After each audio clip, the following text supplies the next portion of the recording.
laïque et sociale. Et il y a des moments dans un combat qui sont toujours plus euphoriques que ces moments de quotidien, de suivi sur des sujets plus difficiles, qui attirent moins l'opinion et moins l'attraction du grand public. Et l'UFAM n'attend pas qu'un sujet soit dans l'actualité ou soit hautement controversé pour être là, pour être présent, pour continuer la réflexion à la défense de la laïcité. C'est une association qui est là tout le temps. Et déjà, je voudrais féliciter Bernard Pépère et l'ensemble de l'organisation et de ses militants pour ça. Donc aujourd'hui, le sujet, et cet atelier, c'est celui de l'école. Et c'est fait partie des sujets, justement, qui peuvent être abordés soit dans l'urgence d'un combat, dans l'euphorie d'un combat, comme celui que nous avons vécu à propos de la loi sur le signe religieux à l'école publique, et puis qui parfois retombe dans le silence, retombe dans l'oubli, dans le moins d'intérêt, alors que finalement elle est en train de subir ses pires assauts. Et je crois que c'est vraiment ce qui est en train de se passer. Nous étions évidemment beaucoup plus nombreux et beaucoup plus mobilisés et beaucoup plus soudés lorsqu'il s'agissait de défendre la loi sur le signe religieux à l'école publique, avec cette motivation et cette conscience commune que l'école n'est pas un lieu comme un autre. C'est le lieu de la formation du citoyen, c'est le lieu de la formation et de l'éveil de la conscience, c'est le lieu où l'individu apprend à avoir éventuellement des éléments de repère qui ne sont pas ceux de sa famille, qui ne sont pas ceux naturellement qu'il a connus depuis qu'il est tout petit, mais ceux qui lui donnent un contre-champ, un contre-point de vue, qui lui permettra de former l'individu et l'adulte qu'il sera ensuite, grâce à l'apprentissage du savoir et des connaissances. Nous avons donc été très mobilisés pour éviter que ce lieu soit l'objet d'une main basse mise par l'intégrisme religieux à travers ces signes ostensibles.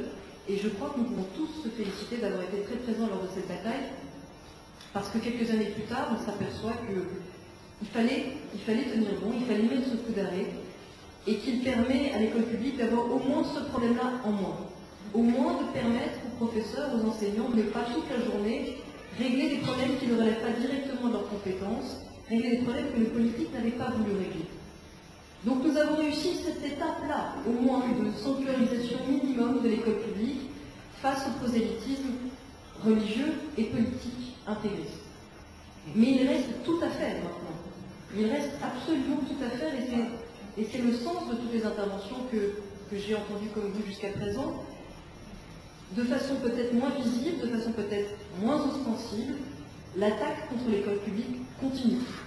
Et elle se porte même mieux que jamais. Mais elle a un ennemi qui est beaucoup mieux policé, beaucoup moins effrayant a priori, et qui est un mélange effectivement de marchandisation de l'école et d'abandon de la fonction publique pour des raisons d'idéologie et pour des raisons d'économie.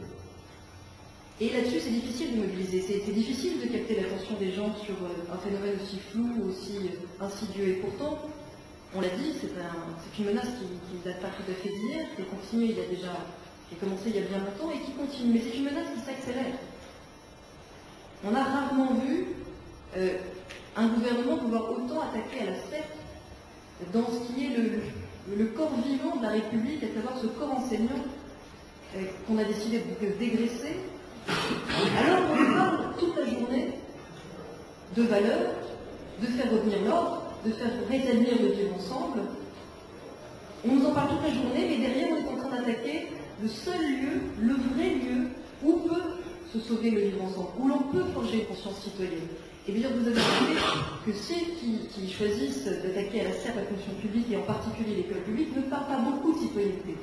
Ils parlent de sécurité. C'est pas le même vocabulaire, c'est pas la même chose. Et dans la résistance, qui est une résistance républicaine et laïque face à ces assauts évidents, où on veut, encore une fois, et Edith Cadill l'a très bien dit, organiser la concurrence de l'école publique par l'école privée et religieuse. C'est le plan Fadela Amara, ce sont ces 50 classes privées et catholiques qu'on va ouvrir en banlieue, au même moment où on est en train d'affaiblir la fonction et l'école publique, on est en train de mettre les moyens d'État au service de l'école privée et catholique. Il y a dans notre pays des lycées, tenus certains, d'ailleurs les aumôneries sont tenues par l'opposition, qui sont sous contrat aujourd'hui.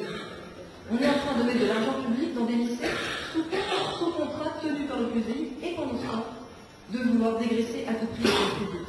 Cette menace-là, elle est aussi grave, si ce n'est plus, que des signes religieux à l'école publique.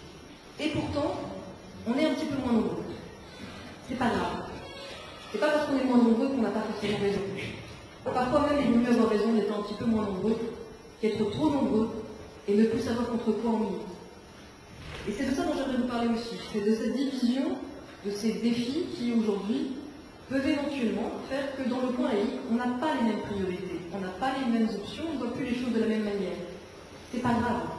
C'est tout le temps comme ça un combat. Ça n'est pas que sur la laïcité, ça n'est pas que en ce moment, c'est toujours comme ça un combat. Il y a des moments où il y a des évidences qui nous rassemblent, et il y a des moments où il faut savoir faire parler de nuances, parce que ce sont ces nuances-là qui donnent sens à notre combat.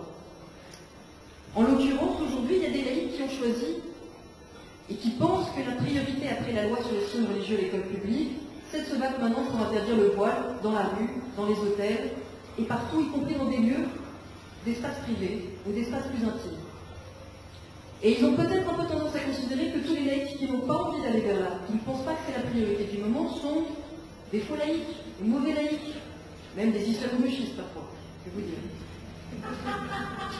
Alors c'est pas grave, parce que ça fait partie de ces moments, encore une fois, d'un combat où, quand on s'est battu contre la tentation obscurantique d'une certaine gauche au prix de se faire traiter de républicaine, intégriste et réactionnaire, et j'en passe, on peut se faire traiter d'islamo-gauchiste par d'autres pour simplement tenir une vision de la laïcité républicaine et sociale. C'est pas grave, ça fait partie du combat et c'est pas un problème.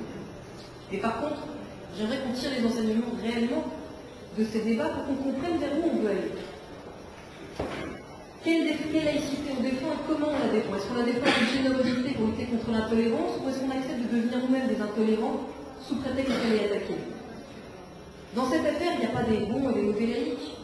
Il y a des laïcs plus ou moins proches de la droite, plus ou moins proches de la gauche, mais c'est même pas ça uniquement l'enjeu. Il y a encore une fois des questions d'appréciation au cas par cas de quelles sont les priorités, de quelles sont aujourd'hui les priorités de danger. Moi, je suis fière et je suis heureuse du travail qui est fait ici pour dire la priorité après cette battue pour protéger l'école publique des signes religieux ostensibles et du prosélytisme religieux, c'est de se battre contre des politiques qui ont décidé de sacrifier l'école publique pour favoriser l'école privée catholique. Parce que je pense qu'effectivement c'est aujourd'hui ça la menace principale, même si elle est moins exotique, même si elle est moins visible que d'autres combats avant. Par contre, et je l'ai dit publiquement et je le redis ici, je crois que vouloir penser la suite de ce combat-là comme étant prioritairement le fait d'interdire le voile dans la rue ou justifier qu'on puisse éventuellement refuser des prestations de services dans des hôtels à des femmes voilées, personnellement, ça n'est pas ma priorité.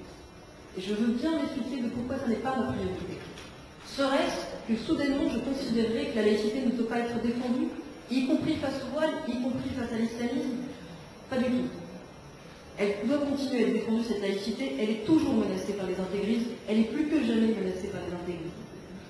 Simplement, quand on a un petit peu étudié les différentes stratégies déployées face à l'intégrisme, pas simplement en France, mais dans le monde, on s'est aperçu que chaque fois que la laïcité est défendue de façon autoritaire, au prix de renier les libertés individuelles, elle n'était plus crédible.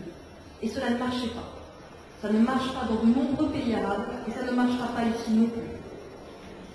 Je ne crois absolument pas au combat que l'on peut gagner en faisant disparaître le problème parce qu'on a enlevé le symptôme. Et je ne crois pas qu'on fera disparaître les voiles en les interdisant partout, dans tous les recoins de la société, au prix de renier notre vision de la République, qui est une saine compréhension de la différence entre les espaces publics et les espaces intimes. À ce stade-là, il faut que je redéfinisse ces deux notions. Parce que quand je me suis opposée, par exemple, à ceux qui auraient voulu ou qui ne comprennent pas que oui, on puisse encore avoir en France des lois antiracistes qui font qu'on n'a pas le droit de refuser une prestation de service à un citoyen, même s'il porte un signe religieux ostensible qui disait que... Et je fais clairement référence à l'affaire Fanny Truchelu, et je vais clairement développer en vous disant que moi-même, si j'avais un gîte, si j'étais propriétaire d'un hôtel, et que je voyais arriver 2 clients voilés, je ne peux pas vous dire que je me réjouirais à l'idée de passer un week-end avec elle. C'est pas du tout ce que je suis en train de vous dire.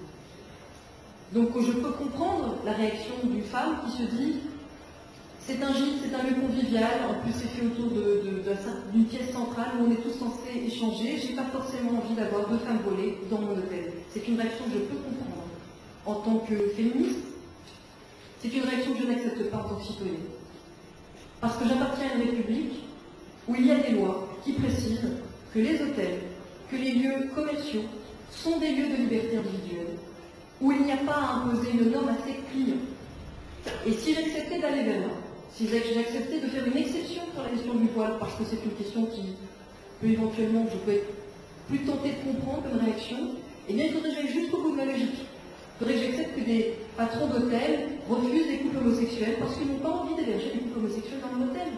Il faudrait que j'accepte qu'on trie les uns et les autres dans un restaurant en fonction de son appartenance politique. Il m'est arrivé de dîner dans des restaurants où il y avait des militants du Front National à la table d'à côté. Je ne peux pas vous dire que j'ai passé un meilleur dîner que si j'avais dîné à côté de militants laïcs de l'UFAL. Et bien néanmoins, j'aime appartenir à un pays où on peut dîner dans un restaurant, où on peut partager un hôtel, où on peut partager un espace qui est la rue, en commun avec des gens très différents et même avec des gens qui ont des opinions opposées. Ça s'appelle être en démocratie, ça s'appelle avoir une saine compréhension des sujets de pluralité.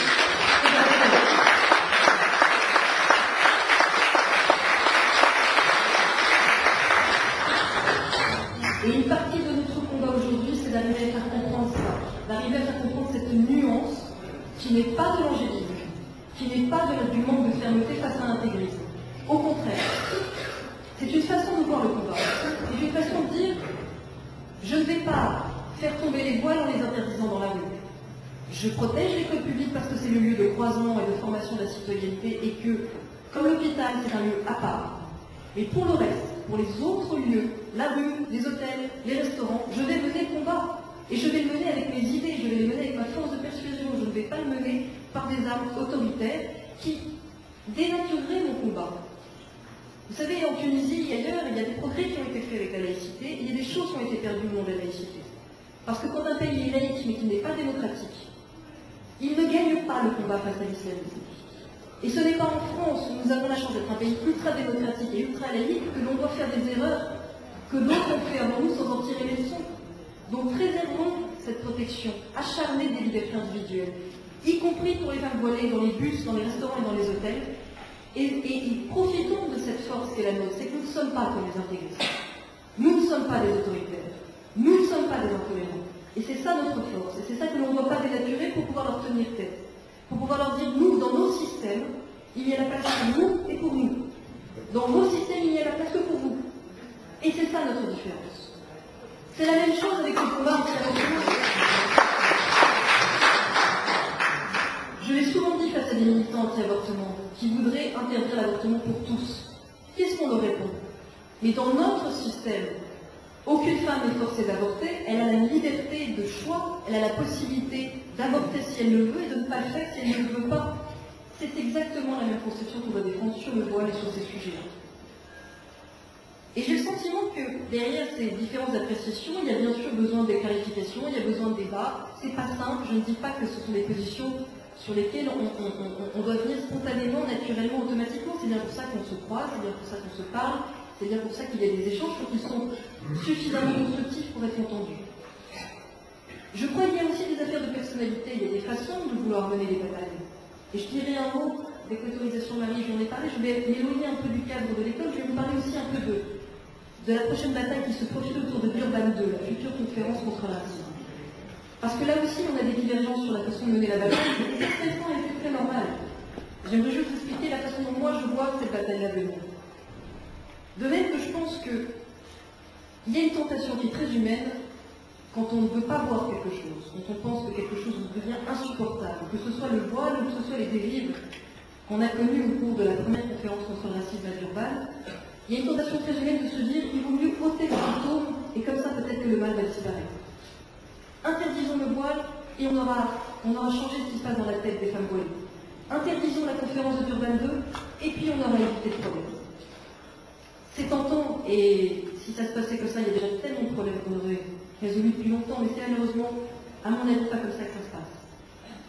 Je vous ai expliqué pourquoi je pensais que la bataille contre l'intégrisme devait se mener au niveau des idées, par la loi quand il le fallait et par moment par les idées uniquement.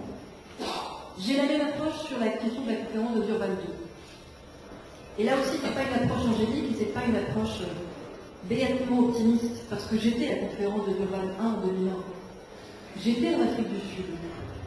J'avais une petite dizaine d'années moins et encore plus de naïveté.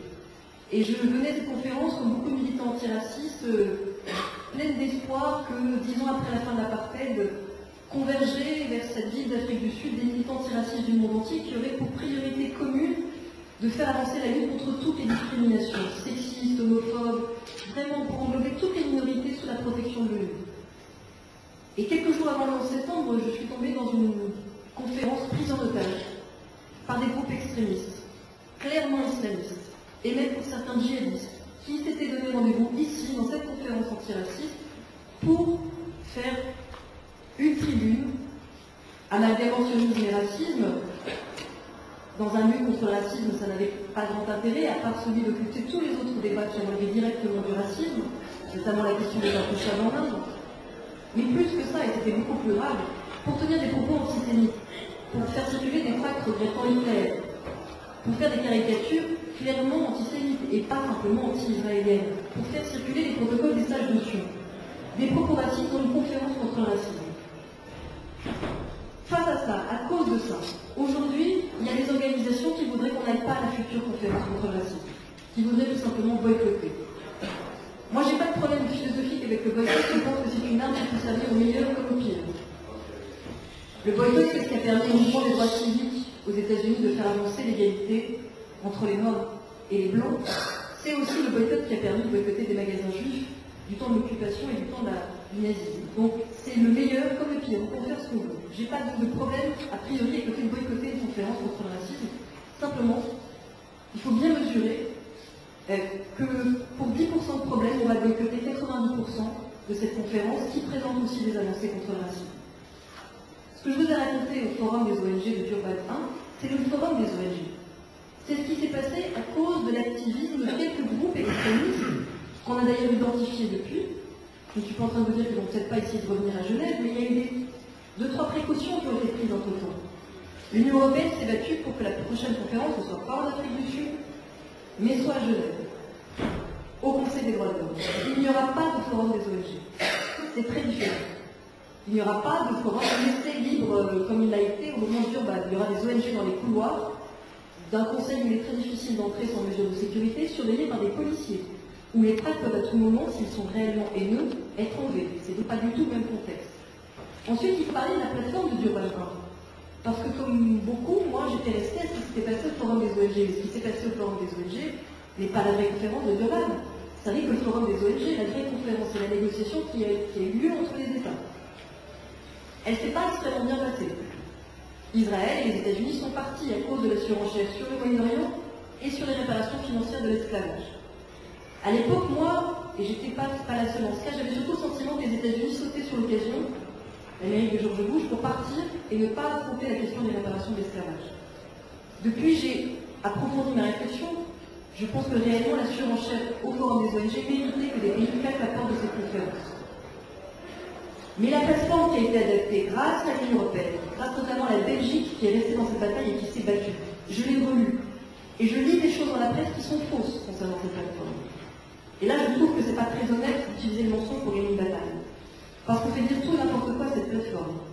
À 90%, ce texte est un texte, c'est une très bonne base pour lutter contre le racisme, avec des mots très forts contre les minorités religieuses discriminées, notamment dans les pays musulmans, c'est surtout à celle-là que ça va servir. Parce qu'au Pakistan, en Égypte, c'est là qu'on a besoin aujourd'hui d'une plateforme contre le racisme protégeant les minorités religieuses. Il y a des mots très forts contre toutes sortes de discriminations et c'est donc une avancée formidable. Et si tous les États avaient claqué la porte en 2001, elle n'aurait pas eu lieu, cette plateforme. Aujourd'hui, elle doit être discutée à Genève. Depuis le 11 septembre, je ne suis pas en train de vous dire que les rapports de force ne se sont pas dégradés. Je travaille actuellement sur un film qui montre à quel point les États autoritaires sont en position de force au Conseil des droits de l'homme, à quel point il y a une logique des blocs automatique qui unit la Chine, Cuba, tout le mouvement des non-alignés, c'est 115 pays, les pays de l'Union africaine, 53 pays, les pays islamiques, 57 pays. Comment tous ces pays font bloc contre tout ce qui peut ressembler de près ou de loin dans leur esprit à l'Occident, et en l'occurrence aux États-Unis ou à leurs alliés. Donc c'est vraiment pas une bataille gagnée d'avance. Simplement, depuis le 11 septembre, l'Amérique de George Bush faisait la chaise vide. Et la nature, elle a horreur du vide. Donc en l'occurrence, ce qui a permis ce front uni contre les droits de l'homme, c'est aussi la chaise vide des États-Unis. Et à la veille de Durban 2, l'Union européenne, elle, a décidé de rester à la table des négociations et de ne pas déserter le combat pour envoyer quel message. Parce qu'à votre avis, nous, ici, on peut savoir ce qui peut pousser les États à partir. Mais en Afrique, Mais dans un certain nombre de pays du Sud, comment serait interprété le fait que l'Union européenne ne veuille même pas s'intéresser à des négociations sur une plateforme contre le racisme? Il n'irait pas faire dans la nuance, il n'irait pas se dire c'est parce qu'il y a eu des problèmes antisémites au forum des ONG il y a 9 ans que l'Union européenne ne veut pas aller parler du racisme à Genève. Le message serait, ah oui, l'Union européenne, évidemment le racisme, ça ne l'intéresse pas. Elle préfère boycotter une conférence sous un prétexte lueux. Or, ce qui est à peu près scandaleux dans cette affaire, et ce qui s'est resté dans ce message, c'est que les pays les plus au point en matière de lutte contre le racisme et la discrimination, ce sont les pays européens. Personne n'a une législation aussi forte contre le racisme que l'Union européenne, et c'est sûrement pas les pays du mouvement des alignés. C'est sûrement pas les pays comme la Libye où le racisme contre les Noirs est le plus violent. C'est sûrement pas les pays comme Cuba où les minorités religieuses sont opprimées qui peuvent donner des leçons dans ce domaine. Et depuis le 11 septembre, et ça rejoint notre combat sur la laïcité, il y a une ligne de rouge de plus qui est en train d'être franchie, sur laquelle il faut tenir. C'est que les pays musulmans et leurs alliés du mouvement des non-alignés ont fait voter une résolution contre la diffamation des religions. Ils ont fait donc voter une résolution contre la diffamation des religions avec l'aide de la Chine et de Cuba et de la Russie. C'est quand même formidable quand on connaît à quel point ces pays tiennent à la liberté religieuse. Et l'objet de cette bataille de Durban 2, c'est que ces pays musulmans et leurs alliés voulaient introduire la notion de diffamation des religions dans la plateforme contre le racisme. Et là, vraiment, ce serait un recul terrible. Parce que qu'ils fassent voter une résolution contre la diffamation des religions au Conseil des droits de l'homme, c'est déjà très grave. C'est déjà couper en deux la liberté d'expression, notamment pour les démocrates qui vivent dans ces pays-là. Mais vouloir l'inclure dans une plateforme contre le racisme qui est censée faire consensus entre les nations, c'était vraiment la bataille perdue de trop. Pour être resté à la table des négociations qui se passent en ce moment même, jusqu'à présent en tout cas, l'Union européenne a réussi à obtenir que ce terme ne soit pas dans la plateforme, que l'on cesse de focaliser sur la question du Moyen-Orient et que l'on n'aille pas vers des surenchères financières au nom du passé qui masquent la lutte contre les discriminations du présent. Ils l'ont obtenu parce qu'ils sont restés à la table des négociations, et oui, aux Nations Unies, et en particulier au Conseil des droits de l'homme, où tous les pays sont représentés, on négocie les droits de l'homme. Bien sûr qu'on négocie les droits de l'homme. C'est comme ça, c'est le principe des Nations Unies. Et à ceux, en dernier mot, mais je regarderai si vous avez des questions, qui se disent, mais comment on négocie les droits de l'homme? Comment est-ce possible? Parce que je reçois des messages dans ce sens qui me disent, mais comment peut-on accepter d'être dans une salle avec l'Iran, avec Cuba, avec la Chine? Mais c'est là qu'il faut être. Où est-ce qu'il faut être ailleurs? Dans une salle où il n'y a que les États-Unis et l'Union européenne? Pour négocier quoi? Pour faire avancer quoi? Pour s'auto-congratuler entre nous? Non, c'est dans cette salle qu'il faut être. Oui, face à la Chine, face à Cuba, face à l'Iran. Et pour l'instant, la fermeté paye. Je ne sais pas si elle va tenir jusqu'au bout.